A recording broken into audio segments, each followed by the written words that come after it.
যিনি ড্রোনটি পরিচালনা করছেন তার নাম হচ্ছে ইমান।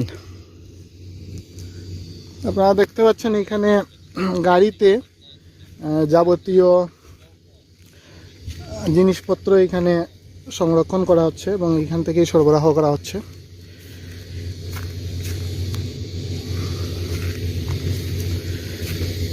কীটনাশকগুলা রিফিল করা হয় এখান থেকে।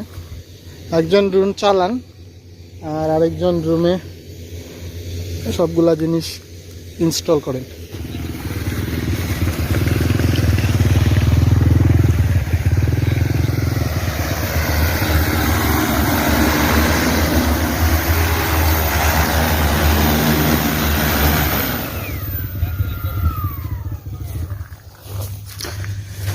আপনারা দেখতে পাচ্ছেন এটা ক্লোজ ভাবে প্রায় 6টি